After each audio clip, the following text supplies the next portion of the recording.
Quiero que oremos y que le digamos, Padre Santo, Padre nuestro, danos el entendimiento, la sabiduría para poner por obra tu palabra, para no salir vacíos, para no conformarnos únicamente con lo que estamos oyendo aquí.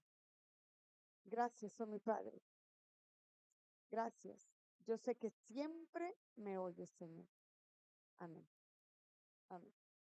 Pues hoy retomamos el estudio de los reyes. ¿Por qué lo habíamos dejado? Porque estábamos celebrando las fiestas y había que hacer énfasis en las fiestas, pero todo es importante. Acuérdate, aquí tenemos con azul, con la línea azul, los reyes que gobernaron en, ¿quién se acuerda? A ver, estos reyes de aquí, de la línea azul. La casa de Judá y con la línea roja, la casa de Israel. Tenemos que poner mucha atención cuando leemos la palabra de Dios, cuando dice casa de Judá o cuando dice casa de Israel o cuando dice nada más Israel, ¿a quién se refiere? Porque a veces no podemos entenderlo, porque no sabemos a quién se refiere. Yo a veces le digo, en la casa, a veces le digo Cárdenas nomás y salen todos los 5 corriendo. Pero tienen que saber a quién me estoy refiriendo. Vamos a ver. Ah, sí.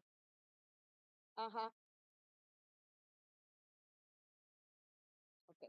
Dice el pastor que es muy necesario que sepamos a quién se refiere también para ubicarnos nosotros. Y los nombres se repiten, no es que haya sido el mismo rey, si acá dice Joram y acá dice Joram, no es el mismo rey, sino que se ponían el mismo nombre, o sea, los nombres se repetían, pero no es la misma persona.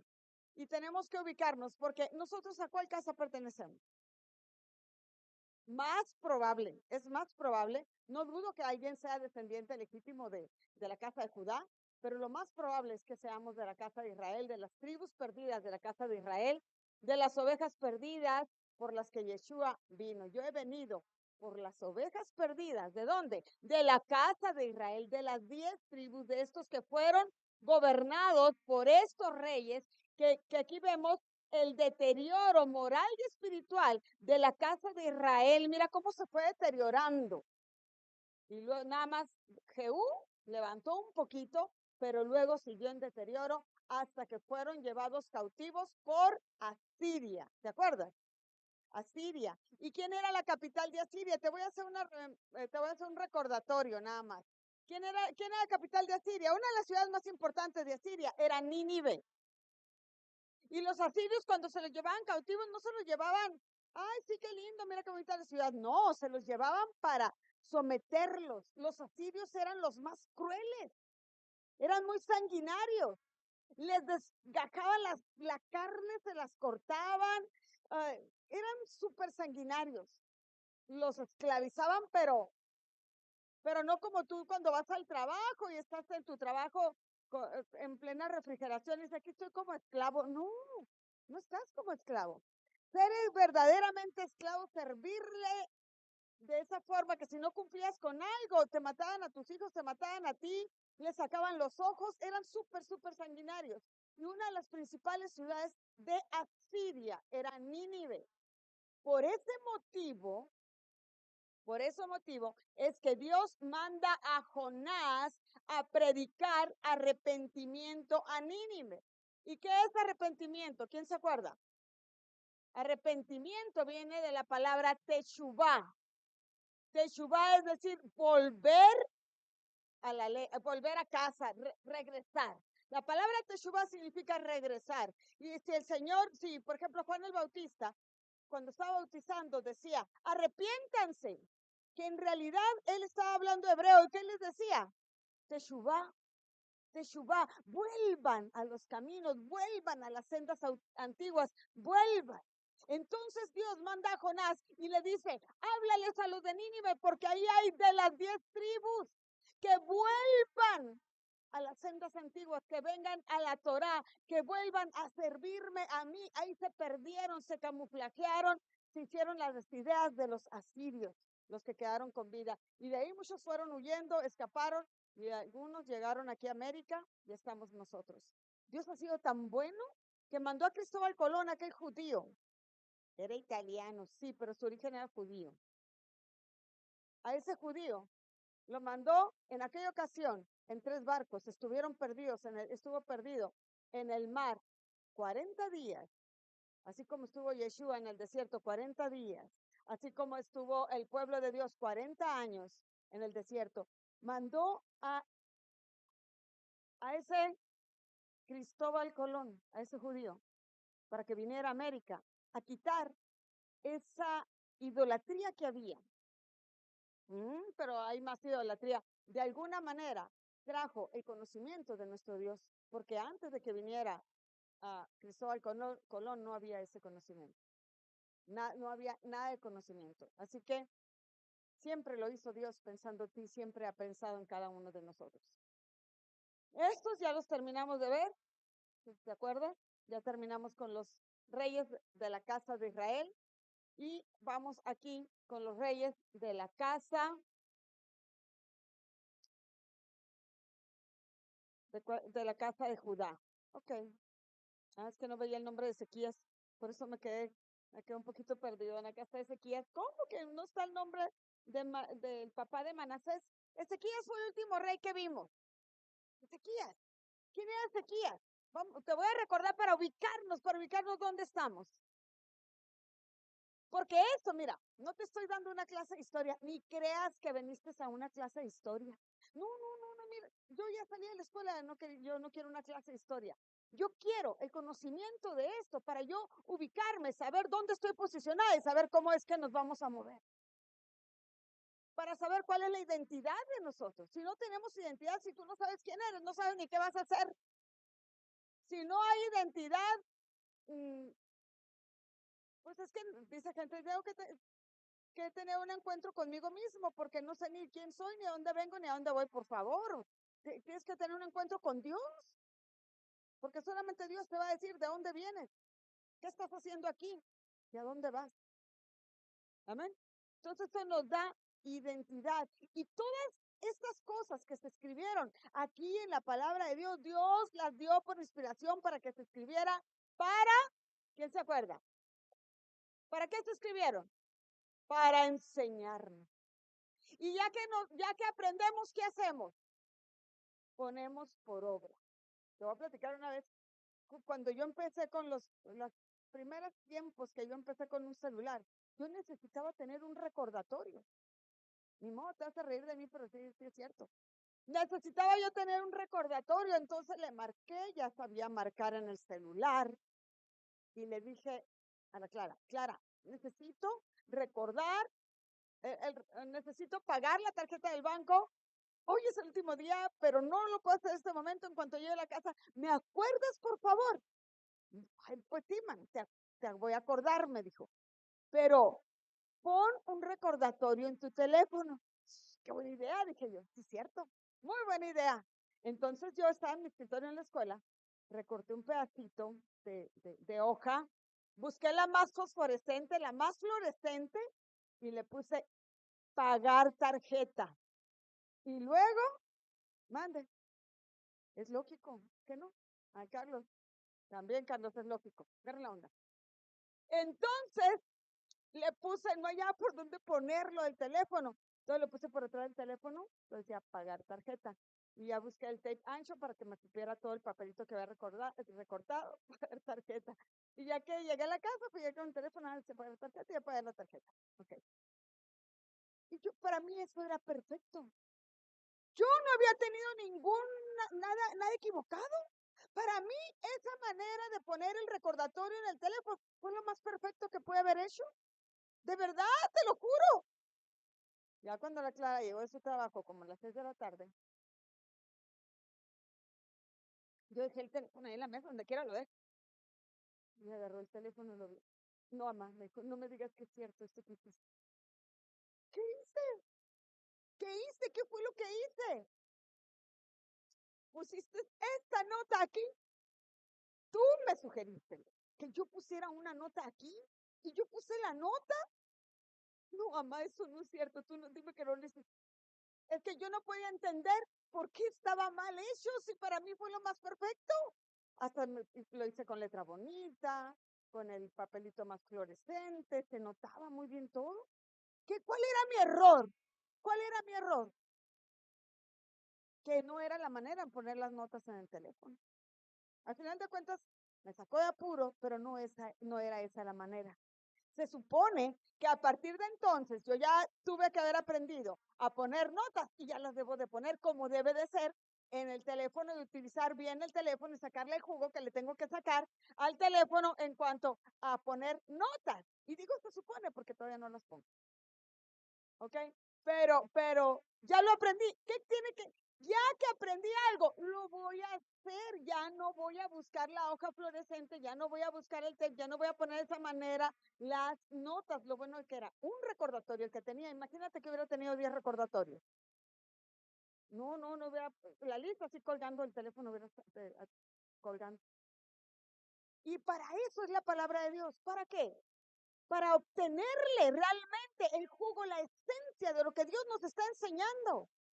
Que por más perfecto que nos parezca a nosotros lo que estamos haciendo, no es así. Debe ser de otra manera. Y ese es el punto de aprender. ¿Ok? Cuando dicen, mi niño es muy aplicado en la escuela, ¿qué quiere decir aplicado? ¿Qué quiere decir aplicado? ¿Que se saca puros dieces? No. Que lo que aprendió, aunque sea una cosita, la aplica.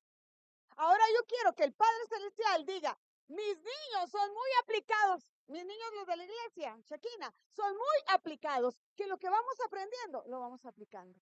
Eso quiere decir que lo aplicas. No quiere decir que tengas puros dieces, porque puedes tener puros dieces y no aplicar nada. Aplicado es el que aplica. Así que estamos aquí, no en una clase de historia, estamos viendo nuestra identidad, estamos desafiados en este día. Hay un desafío a entender para transformarnos, para hacer como Dios dijo que hagamos. A mí me parece muy bien así, sí, pero no, Dios no ha dicho así. Esto, todo lo que está aquí, todo lo que ha pasado en estas historias, se hicieron como ejemplo para enseñar y aplicar. Amén. Entonces el último rey, Ezequías, era aquel rey, yo creo que lo que más grave se nos quedó, aquel rey que enfermó. Y cuando estaba enfermo, vino el profeta Isaías, que era el profeta en la época que estaba él. Vino el profeta Isaías y le dijo, ¿sabes qué? No le dijo, y te vas a aliviar y tú vas a ser grande. No, porque no tenemos que profetizar de esa manera. ¿Y cómo pues? ¿Le iba a decir que se iba a morir? No, profetizar es hablar lo que Dios dijo que habláramos, no hablar lo que la gente quiera que oír. ¿Ok? Podemos decretar cosas positivas, claro, pero profetizar, si Dios no nos ha dicho que digamos algo, no lo tenemos que decir. Y llegó el hombre muriendo, el Ezequías estaba muriéndose ahí en su cama, ¿no? Le tenían un montón de máquinas y la maquinita estaba esa de las rayitas. Y ahí estaba él, y llega Isaías. Oye, le dice, uy, dijo el rey, qué bueno que viene Isaías porque va a orar por mí. No, le dijo, dice el Señor, que arregles tu casa porque morirás. Que no se suponía que me habrías de imponer manos, y creo en la imposición de manos se debe hacer, ¿no? Pero Dios le había dicho otra cosa a Isaías. Dijo el Señor, que arregles tu casa porque morirás. Entonces, ¿qué hizo Ezequías? Inmediatamente se quitó la manguerita del oxígeno y se puso contra la pared, porque nada era más importante que ponerse a cuentas con Dios, arreglar su casa, y no quería decir que tenía que poner los calcetines en el cajón de los calcetines y no en el trastero de la casa. No, eso no quería decir arreglar su casa quería decir es poner las cosas de su vida en orden, de su vida y de su familia. Entonces Ezequías se volteó contra la pared y se puso a orar, y ahí hizo un arreglo espiritual en su casa, de su vida, y por consiguiente que iba a repercutir en su familia, y en ese momento él fue sano y vivió 15 años más. Amén. Este fue el papá de Manasés. Ese fue el papá de Manasés. Como a causa de que Ezequías arregló su casa, pudo vivir él 15 años más. ¿Ok? Porque ya no iba a vivir, pero pudo vivir 15 años más. En el día, después de que arregló su casa, en el año tercero, que le dice a su mujer, estoy embarazada. ¡Wow! ¡Qué bien! Mira, qué bien. Ya tenemos nuestra casa arreglada, todo bien, qué bueno. Estás embarazada. Y nació su hijo Manasés. Cuando Ezequías murió, a los 15 años de que arregló su casa, cuando Ezequías murió, Manasés tenía 12 años. Y vamos a ir aquí con la historia de este rey Manasés en el libro Segunda de Crónicas 33. Vamos, Segunda de Crónicas 33, vamos a ver qué pasó con este Manasés. De 12 años era Manasés cuando comenzó a reinar y reinó 55 años en Jerusalén. Acuérdate que la capital de la casa de Judá es Jerusalén. Y la capital de la casa de Israel es Samaria.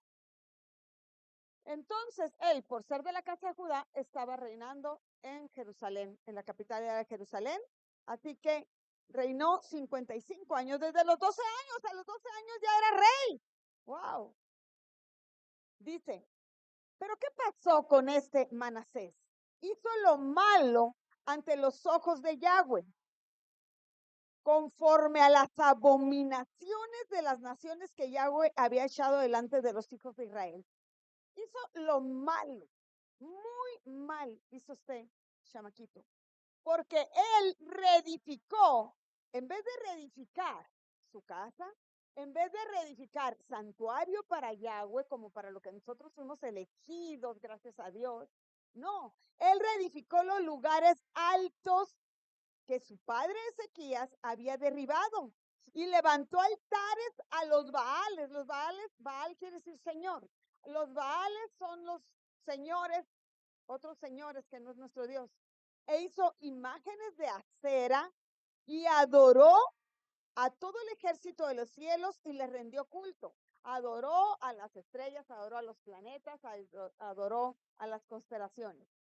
Edificó también altares en la casa de Yahweh, de la cual había dicho Yahweh, en Jerusalén estará mi nombre perpetuamente. Pero edificó altares no a Yahweh, edificó altares para dioses paganos. Hizo lo malo. Yahweh había dicho que en Jerusalén iba a estar siempre su nombre perpetuamente.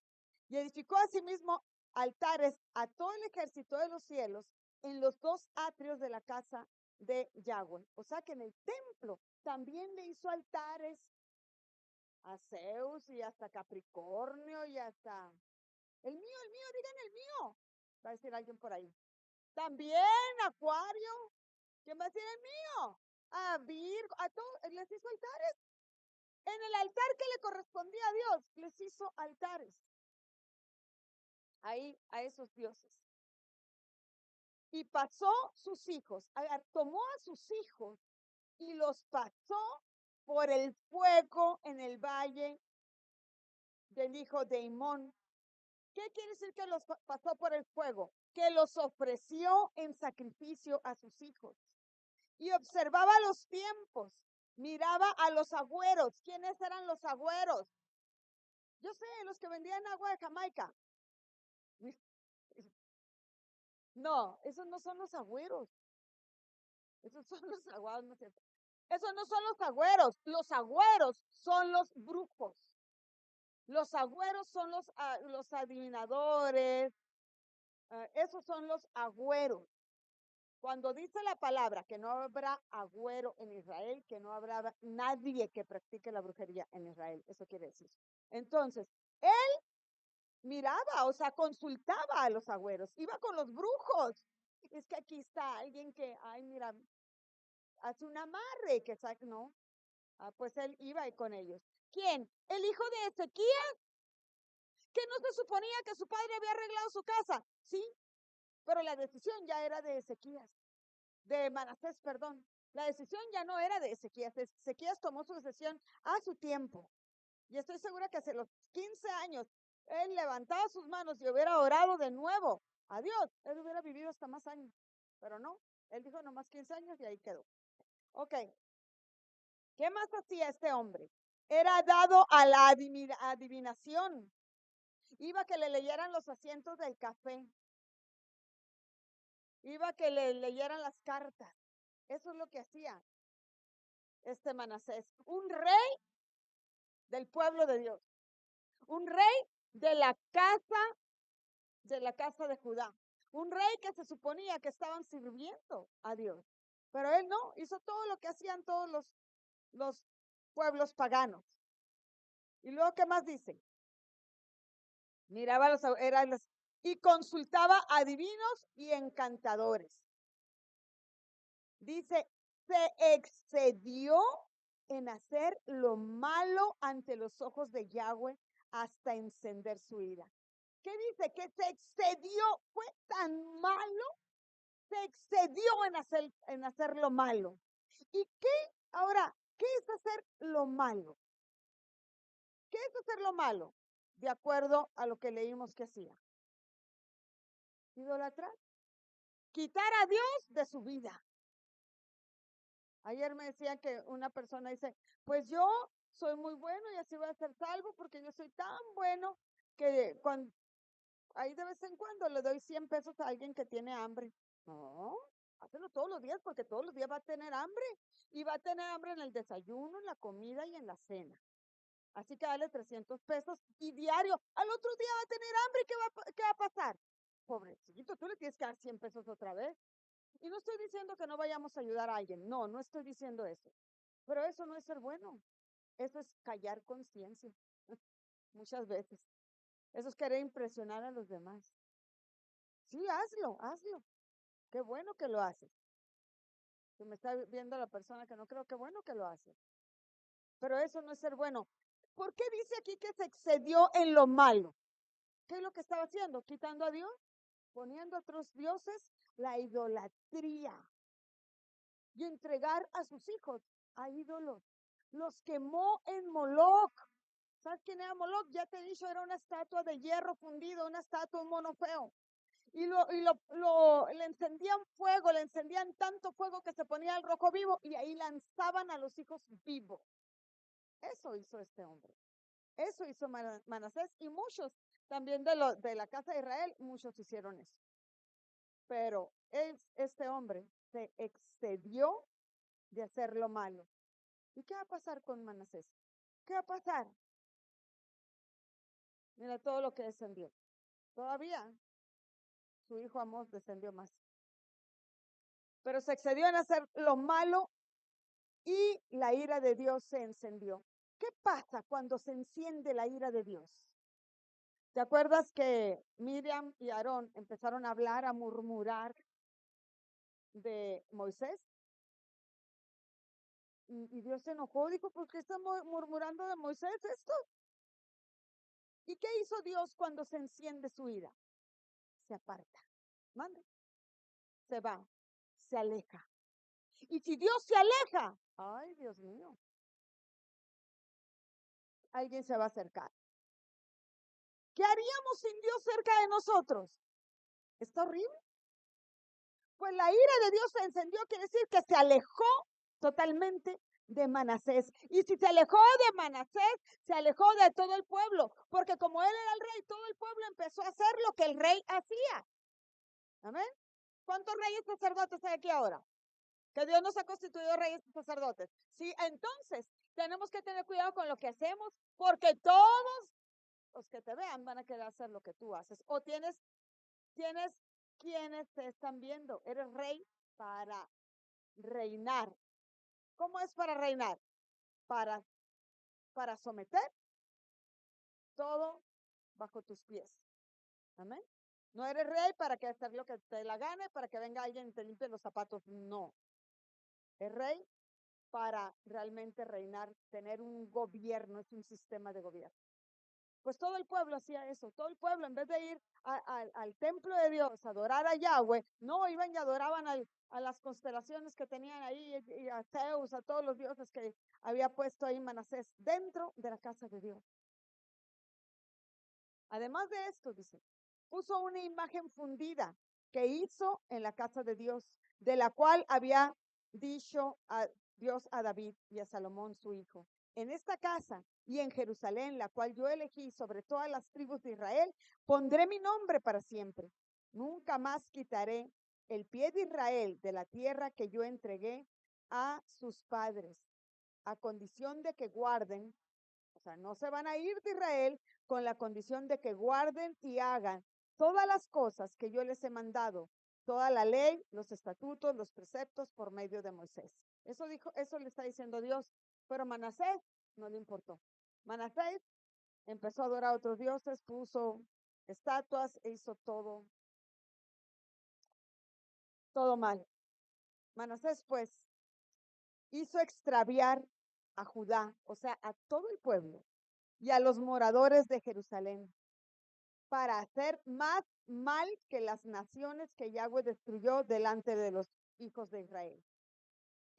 Todos aquí se extraviaron. Los hijos de Judá se extraviaron, hicieron lo malo. Se extraviaron, es que ¿cuándo se anda alguien extraviado? Está totalmente perdido, totalmente perdido. Aunque sepan dónde es su casa, pero están perdidos. No saben nada, no saben ni quién son, no saben ni qué hacen, no saben ni por qué lo hacen. ¿Sabes qué? Otra de las cosas que hizo Manasés, al profeta Jeremías, no está escrito aquí en la Biblia, pero hay en otros libros que lo comprueban. El profeta el profeta Isaías, el que le habló a su papá, que le dijo que arreglara su casa porque iba a morir, vino Isaías a decirle a él: oye, chamaco, ¿qué estás haciendo? Y les va a ir muy mal, alíñate, porque Isaías era el profeta, el que tenía la palabra de Dios. ¿Sabes qué hizo? Mandó a que lo aserraran. ¿Qué es aserrar? Cortar con una sierra. Dicen que lo cortó por la mitad. No sé si por la mitad así o por la mitad así. ¿Así?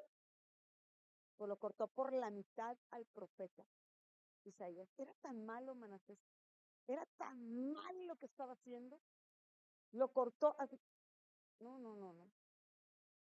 A Isaías para que no le dijera nada, para que no le llamara la atención. Amén. Cortó la profecía, la derribó, la echó a la basura, la profecía. Y dice aquí, vamos en el 10. Espérame, te quiero hacer un hincapié. Ser rey es de mucha responsabilidad, ¿eh? Tú tienes un reinado sobre tus hombros. Tú tienes toda una nación sobre tus hombros, a la cual reinar. Por eso, ahora que Dios te ha elegido para que edifiques santuario, esfuérzate y hazlo, dice el Señor. Y habló Yahweh a Manasés y a su pueblo. Dice, mas ellos no lo escucharon, por lo cual Yahweh trajo contra ellos los generales del ejército del rey de los asirios, el mismo que se había llevado cautivo a la casa de Israel, se los trajo aquí a la casa de Judá con esos asirios, los cuales los llevaron presos con grillos a Manasés y a otras gentes, pero aquí nos estamos enfocando en Manasés, atado con cadenas lo llevaron a Babilonia. Lo tomaron los asirios, lo ataron con grillos. Esos. ¿Cuáles grillos? Los grillos son esposas y también les ponían los cepos y se lo llevaron encadenado. Porque cantan. Ok. Y se lo llevaron encadenado. Y todos, muchos quizá dijeron: ay, Dios mío, así lo quisiste tú, pues ni modo. Sería porque Dios así lo quiso. No, porque Manasés tomó malas decisiones. Tan malas decisiones tomó que hizo que Dios se alejara de él. Dios no podía ayudarlo porque no estaba. ¿Dónde estaba Dios? No estaba, se había ido. ¿Por qué? Porque se encendió la ira de Dios. No estaba ahí. No había Dios. ¿Cómo le iban a clamar si no estaba?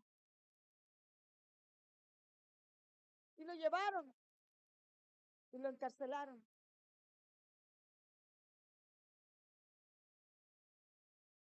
Así que está ahí encarcelado. Pero aquí te va una gran perla. Dice el 12.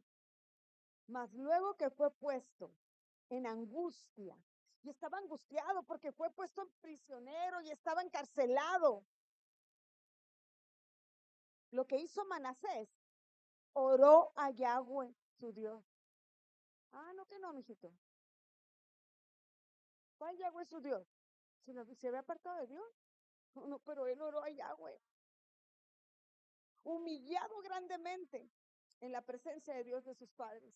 Cuando él estaba encarcelado y todo encadenado y que ni le daban comida, que ya le habían dicho que le iban a matar o que le iban a arrancar así vivo la piel, porque eso era lo que hacían los asirios y era lo lógico que iba a hacer. Él se humilló a Dios y le dijo, tú eres el Dios de mis padres. A mí me contaron cómo mi padre, 3 años antes de que yo naciera, cómo mi padre se entregó a ti, tú lo libraste, tú también me vas a poder librar a mí.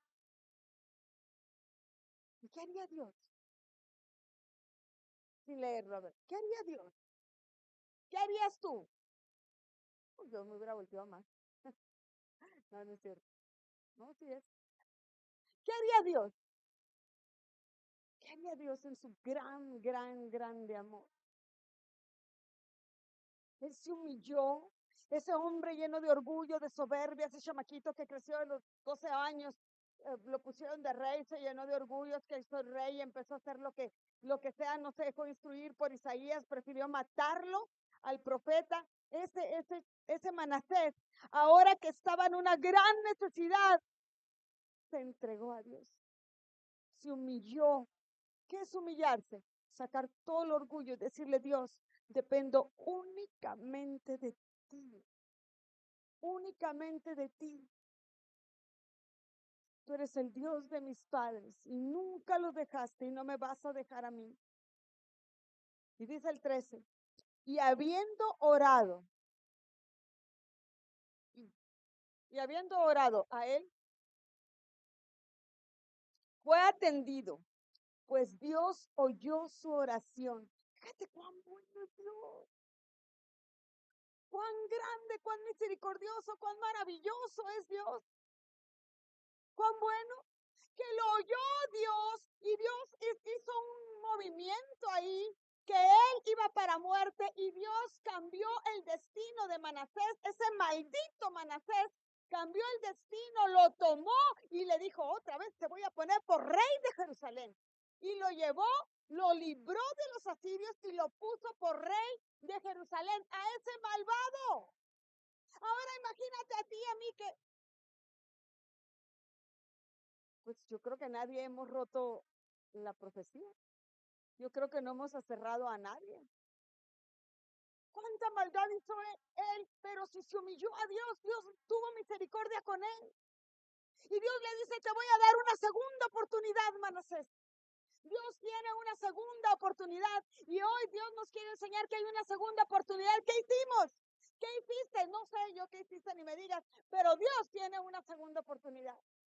¿O qué no hemos hecho? No sé qué no hemos hecho. Tú, cada quien va a saber qué no ha hecho y qué debería de ser. Y Dios dice, no lo has hecho, pero hoy, si tú te humillas y oras a mí, tienes una segunda oportunidad y te vuelvo a poner por rey, porque él ya había sido destituido como rey de Jerusalén. Y Dios lo toma y lo vuelve a ser rey de Jerusalén. Dios es maravilloso.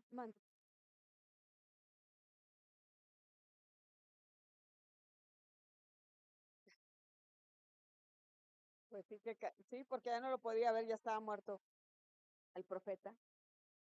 Pero Dios es bueno. Dios es bueno. Dice el pastor que sí, qué cara pondría el profeta Isaías cuando vio llegar al cielo a Manasés. ¿Qué cara?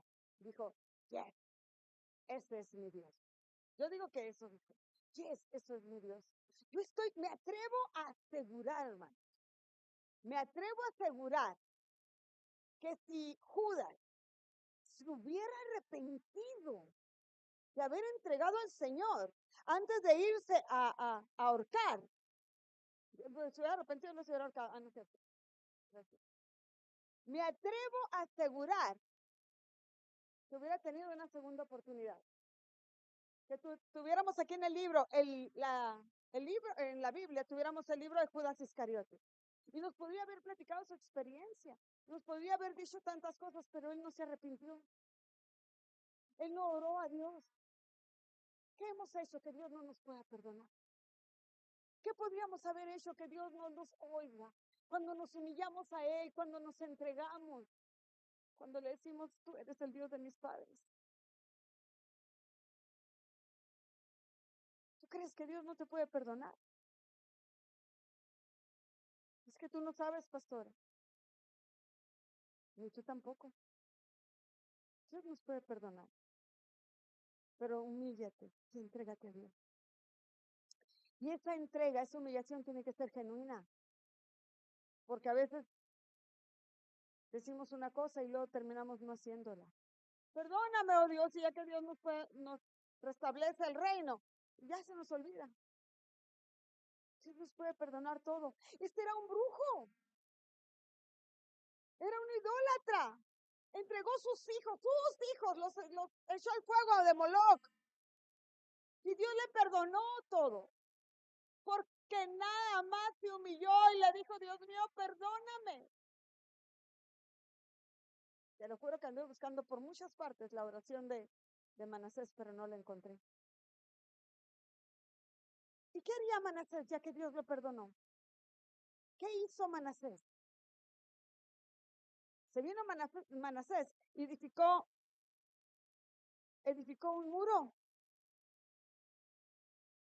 Edificó un muro y llegó a su ciudad y dijo, voy a hacer aquí un muro alto, porque lo que estaba haciendo físicamente es que lo estaba haciendo él en su alma, en su espíritu, en su vida.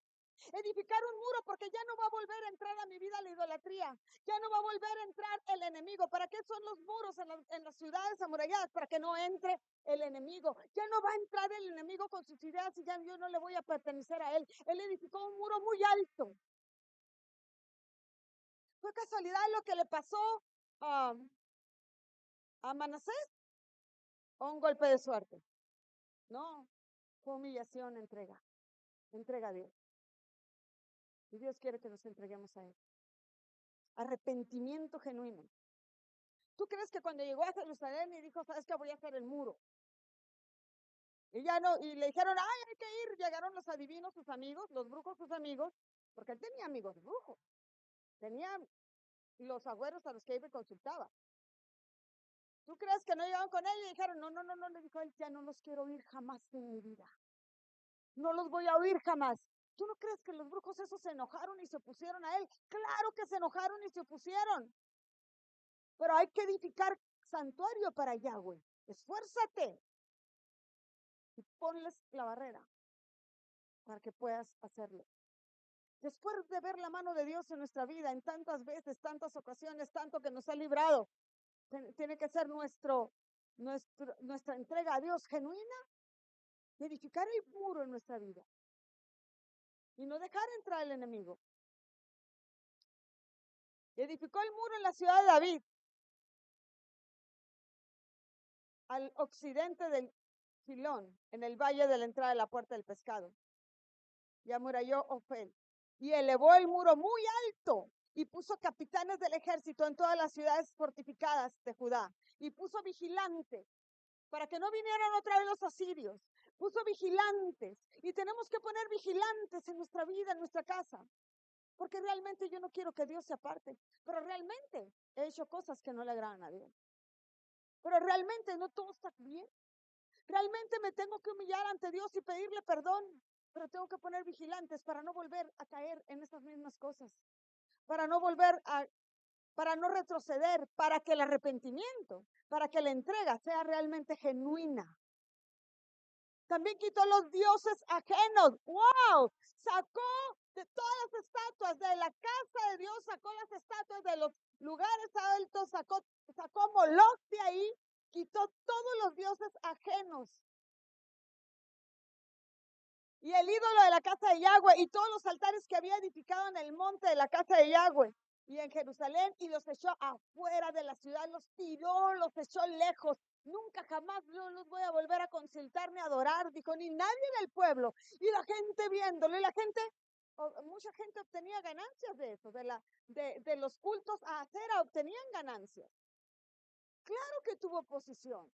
Claro que tuvo oposición. ¿Tú crees que cuando yo quité la Virgencita de Guadalupe de la sala de mi casa, no tuve oposición? Sí, tuve oposición. Ay, qué religiosa eres. No quiero nada que no sea de Dios. Y te estoy diciendo algo común. Pero cuando cambiamos nuestras formas de ser, ¿tú crees que no me preguntan a cada momento por qué ya no comes puerco? Por religiosa. Es lo que te preguntan. No, por obediencia. Porque ahora ya lo aprendí y yo sé que conforme cada uno va aprendiendo, lo va a ir haciendo. Porque aquí nada es por obligación, todo es porque aprendemos y aplicamos, ponemos por obra. Y yo sé, hay tiempos para aprender, el aprender de cada quien. Pero eso también es la oposición. Hay oposición en todo, hay oposición de parte de nosotros mismos. Ahí está mi pie queriéndose ir a la fiesta. Y se quiere ir. Y quiere correr. Cálmate, cálmate. Cálmate. No, sométase. Quiere irse. No, hombre. ¿Qué te digo con la lengua? Quiere sacar todas las, si quiere. Y la saca, ¿ves? Todos los gusanos y serpientes. ¿Sí? Tenemos que esforzarnos para construir el altar. Tenemos que esforzarlo para que se haga. ¿Qué pasó con eso? Amén. No necesitamos que llegue el momento de la aflicción.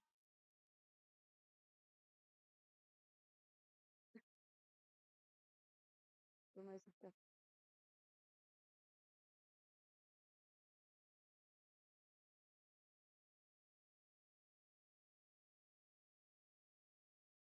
¿Sí? Ah, ok, si se sigue escuchando está bien. No necesitamos que se llegue el momento de la aflicción a nuestra vida para entregarnos a Dios. No necesitamos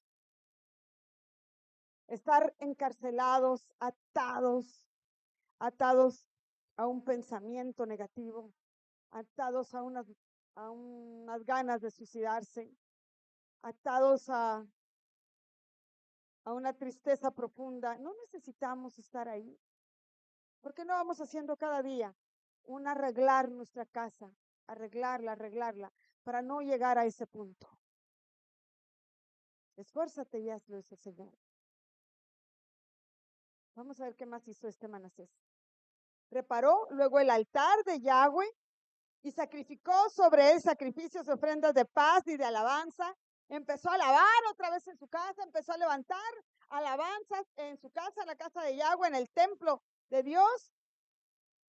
Um, ¿Y qué más dice? De Judá, que sirviesen a Yahweh, el Dios de Israel. Pero el pueblo sacrificaba en los lugares altos, aunque le hacía para Yahweh su Dios. Y el pueblo empezó a hacer lo mismo que él. El pueblo empezó a hacer lo mismo que estaba haciendo el rey.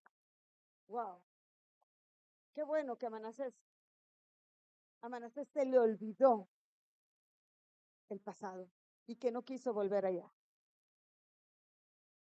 Amén.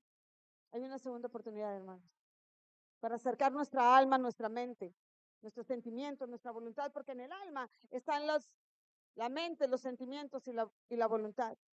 Y tenemos esta segunda oportunidad. Reedificar no es imposible. Reedificar se puede. Dios está obrando para reedificar. Dios está haciendo hoy para que podamos reedificar nuestra vida. Gracias a Dios por esta segunda oportunidad. ¿Sabes que Job? ¿Te acuerdas de Job? Famoso Job. Dice la palabra de Dios que él era recto, temeroso de Dios y apartado del mal. Pero hubo un detallito con Job que fue el detonante, lo que abrió la puerta para que el enemigo lo pudiera tocar. No es que Dios se hubiera puesto de acuerdo con el enemigo para tocar a Job, no. ¿Te imaginas yo poniéndome de acuerdo con el enemigo eh, de alguien para hacerle daño? Menos nuestro Dios, ¿no? No se puso de acuerdo con nadie. Job tenía una puerta abierta que se llamaba temor. Y Job dijo, el temor que me espantaba, ese es el que vino a mi vida, es el que vino a mi casa.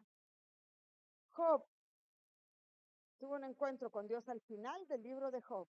Te voy a invitar que vayamos a Job 38. Dios le dice ahí a Job, oye Job, vamos a hablar tú y yo. Job, se le murieron los hijos, perdió todo lo que tenía, se le murió, los 10 hijos que tenía se murieron. Él, él había sido rico, se quedó en pobreza extrema y, y aparte le dio lepra, se le caía la carne en pedazos. Casi estaba con los asirios, Job. Nada más porque vivía en temor. Porque vivía en temor y decía, y si esto, y si lo otro, y si me muero, y si se mueren mis hijos. Entonces Dios, en su misericordia, le dice, mira Job, en el 38. Respondió Yahweh a Job desde un torbellino y le dijo, ¿quién es ese que oscurece el consejo con palabras sin sabiduría? Ahora, ciñete como varón los lomos. Yo te voy a preguntar y tú me vas a contestar. Vamos a hablar, Job, tú y yo. Vamos a tener un encuentro tú y yo. Necesitamos tener un encuentro tú y yo. Y en el 40, porque hay toda una plática, te la recomiendo. Además respondió Yahweh a Job y le dijo, es sabiduría, es de sabios pelearte con el omnipotente, es de sabios pelearte conmigo. Y la verdad que muchas veces no hacemos otra cosa más que pelearnos con Dios. Dios mío, ¿por qué yo que soy tan bueno? Que si me porto como ellos, siempre tengo que jugar con el viejo caballo de palo. A veces peleamos con Dios por el caballo de palo. ¿Por qué a mí? ¿Qué es eso? Es pleito con Dios. Dice, ¿es de sabios contender con Dios o es de sabios ir a Dios y decirle, mi Dios, enséñame lo que estoy mal? Porque ya no quiero poner esa notita de papel en mi teléfono que si no quiero hacerlo como se debe de hacer. Yo creía que eso era lo perfecto. Pero nomás enséñame, Dios, porque yo quiero hacer las cosas como tú quieres que las haga. Enséñame. Eso es de sabios. Pedirle perdón a Dios, sacar el orgullo en vez de pelearnos, enojarnos con Dios. El que disputa con Dios, responda esto, dice.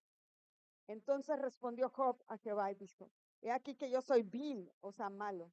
¿Qué te voy a responder? Mi mano pongo sobre mi boca. Una vez hablé, mas no responderé.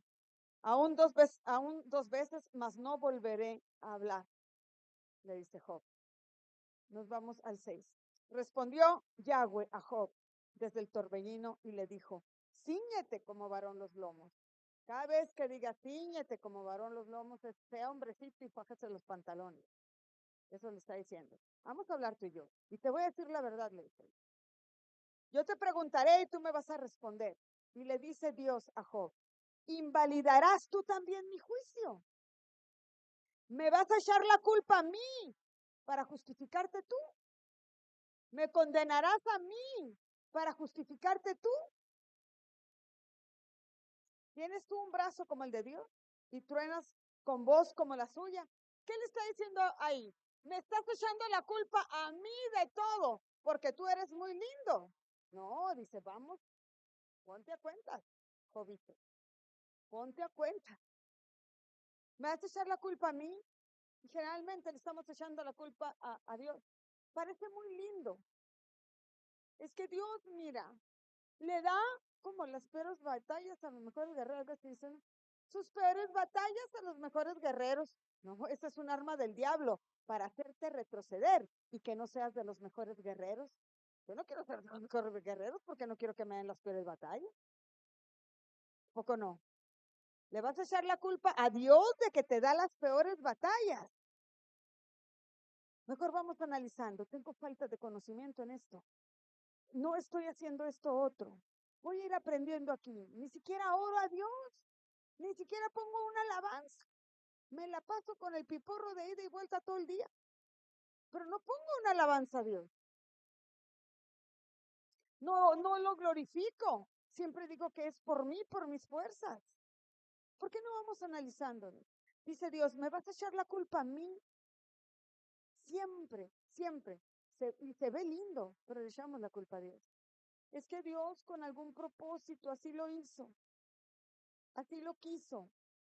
No, hermano, Dios quiere bien. Dios, dice en Santiago, no tienta a nadie con el mal. Él no puede ser tentado ni tienta a nadie con el mal. Entonces, pero gracias a Dios que a raíz de eso yo aprendí otra cosa y me fue bien. Ah, que Dios te haya ayudado en esa situación para bien, esa es otra cosa. Porque le clamaste como Manasés, esa es otra cosa distinta. Y qué bueno que como Manasés le clamamos aún en el último momento y Dios está esperando que le clamemos aún en el último momento y rescatarnos y llevarnos otra vez a ser reyes a Jerusalén o al lugar donde tú eres rey. Y aquí le dice Dios a Job claramente, ¿me vas a echar la culpa a mí? No me eches la culpa a mí. Vamos viendo, quiero que aprendas, Job. Y dice en el 42, ya habló, ya le tocó el turno, le pasaron el micrófono a Job. Ahora respondió Job a Jehová y le dijo, yo conozco, Yahweh, que todo lo puedes, que no hay pensamiento que se esconda de ti.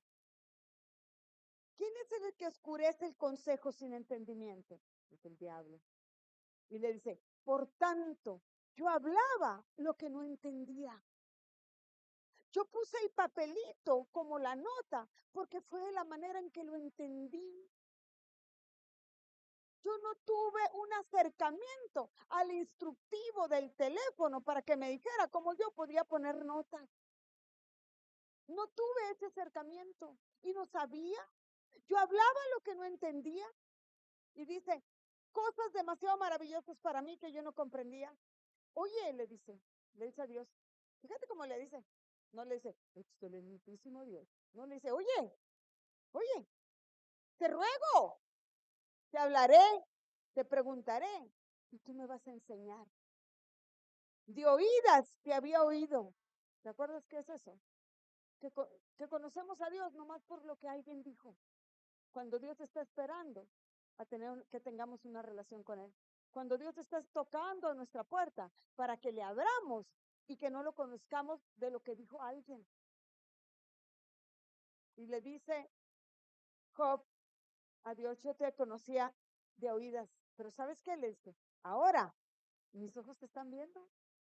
Ahora mis ojos te ven. Por tanto me aborrezco y me arrepiento en polvo y ceniza. Me aborrezco y yo hago teshuvá y vuelvo a ti, oh Dios. Vuelvo a entregarme a ti, oh Dios. Y a partir de este arrepentimiento, de esta teshuvá, de esta entrega, dejar de conocer a Dios por lo que alguien dijo, a partir de eso viene la sanidad a Job, viene la prosperidad a Job, le ha restituido todo lo que le había sido quitado. Amén. ¿Por qué? No más porque tuvo un acercamiento con Dios, no más porque habló con él. ¡Wow! Y Dios le dio esa nueva oportunidad.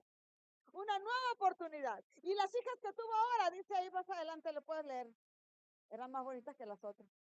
No dice así, eran tan bonitas que no había otras más bonitas. Volvió a tener otros 10 hijos. Hay una gran oportunidad, una segunda oportunidad para nosotros. No digas, pero es que yo hice, que no hice. Pedro, lo había negado 3 veces el Señor. Y dijo, no, yo ya no voy a poder ser pescador de hombres, yo me voy a ir a pescar allá. Y se fue con sus amigos a pescar. Y ahí pescando, Dios le habló y le dijo, Cristo le habló y le dijo, ¿qué estás haciendo ahí? Cristo se les apareció y le dijo, ¿qué estás haciendo pescando ahí? Yo te dije que ibas a dejar esas redes, que ahora ibas a pescar hombres. Pero te fallé, Dios. Hay una segunda oportunidad, Pedro. Hay una segunda oportunidad. Hoy quiere nuestro Dios que nos quedemos con esto, que hay una segunda oportunidad. Amén. Santiago 4. Piensa en esta segunda oportunidad. Mira, Qué bueno que estamos aprendiendo y sabemos muchas cosas y buscamos aprender cada día más. Pero si estás haciendo algo equivocadamente, si estás poniendo la notita en el teléfono escrito así con papelito, ¿sabes qué va a hacer Dios? Cuando te enseñe, ay, se va a reír de ti. Ay, chamaco, lo estabas haciendo mal, pero mira, ahora ya lo sabes hacer. A partir de ahora, ya hazlo bien. Amén. Dios no creas que va a venir, no creas que Dios es ese viejito barbón que está sentado en una silla porque ni siquiera se puede levantar con un bastón, es para pegarte. No, no, Él está para enseñarnos. No creas que es así, yo así me lo imaginaba, por eso te digo. Santiago 4:6 dice, pero Él, o sea, Dios, da mayor gracia. Por esto dice, Dios resiste a los soberbios y da gracia a los humildes. Yo quiero obtener la gracia de Dios, tengo que humillarme ante su presencia. Eso es humildes. Tengo que someterme a lo que Él dice. Por eso dice aquí en el siguiente. Sométete pues a Dios, resiste al diablo y éste huirá de ustedes y huirá de tu vida. Sométete a Dios, resiste al diablo, sométete a Dios, dile, aquí estoy, oh Dios, para hacer tu voluntad. Y el diablo, con todo su cochinero que ha puesto en tu vida y que quiere seguir poniendo en tu descendencia, va a huir de tu vida. Amén. Acércate a Dios. ¿Qué dice? Acércate, Manasés, a Dios, y Él se acercará a ti. Acércate. Y Dios no va a huir de ti. Mira, el malvado de Manasés. Lo voy a poner este objetivo, porque era malvado Manasés. Este malo de Manasés, malvado. En cuanto dio un paso a Dios, Dios le dijo, te quiero dar una segunda oportunidad. Aquí estoy. Aquí estoy, Manasés. Te quiero dar esa oportunidad. Dios te ama tanto que no quiere que se pierda tu propósito y nos está dando esa segunda oportunidad a cada uno de nosotros. Acércate a Dios y Él se acercará a ustedes. Pecadores, limpien las manos y ustedes, los de doble ánimo, purifiquen sus corazones. ¿Quiénes son los de doble ánimo? Los que a veces sí y luego a veces no. Los que luego sí y luego no. Esos son de doble ánimo. Doble ánimo, dice el mismo Santiago, que son como las olas del mar, que van y vienen, van y vienen. O sea, son intermitentes, las luces intermitentes. A veces se encienden, a veces están muy iluminados y a veces están apagados. A veces iluminados y a veces apagados. Y dice, y ustedes, lo de doble ánimo, purifica tu corazón para que siempre estés encendido, para que siempre estés firme. Amén. Tenemos la encomienda de edificar santuario a Dios. Y lo vamos a poder lograr, ¿sí? Porque ¿sabes qué? Mayor es el que está en ti que el que está en el mundo. Y Dios te oye. Podemos decir como Yeshua, yo sé que siempre me oyes. Yo sé, oh Dios, que siempre, siempre Él me oye. Amén. Yo sé que siempre me oye. Yo una vez le dije, ay Dios mío, yo sé que siempre me oyes. Y Dios así, literal, me dijo, ¿siempre? Bueno, no, no tan siempre, Dios, siempre, siempre te oye, siempre. Él siempre oye a sus hijos. Es tiempo de construir. Primero a los Corintios 3:12. Yo creo que aquí cerramos.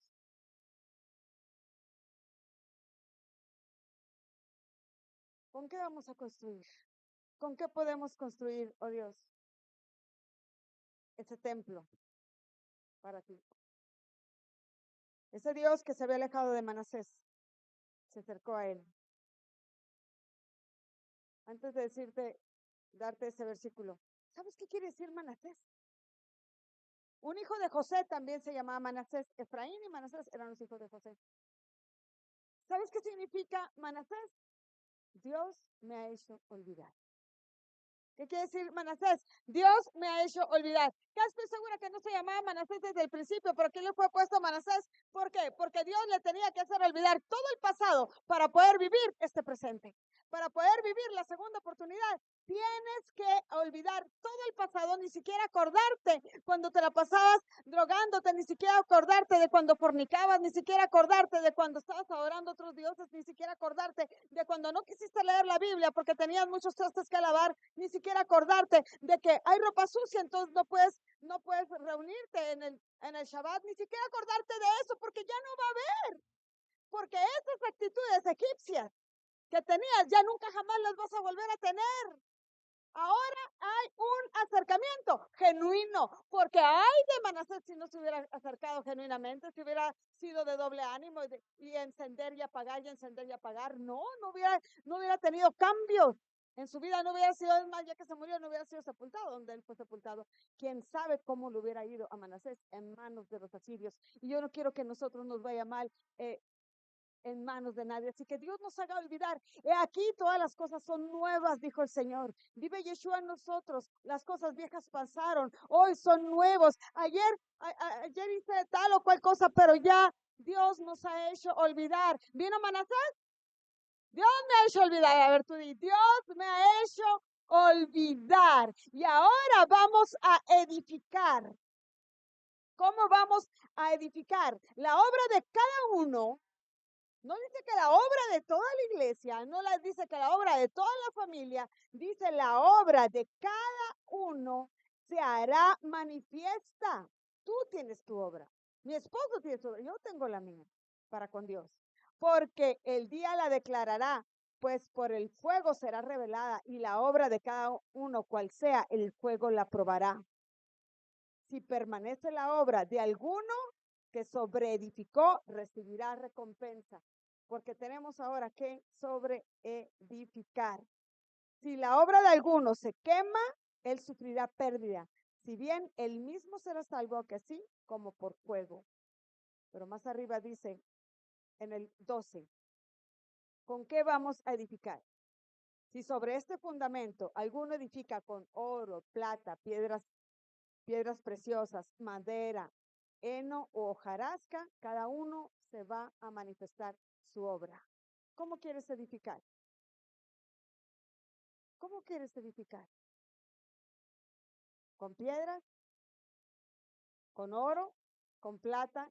Y vamos a ir a comprar oro. Con lo mejor de ti es el oro. Con lo mejor de ti, lo más valioso que tú tienes de ti, que es tu tiempo. Con eso edifica. Entrega tu tiempo a Dios.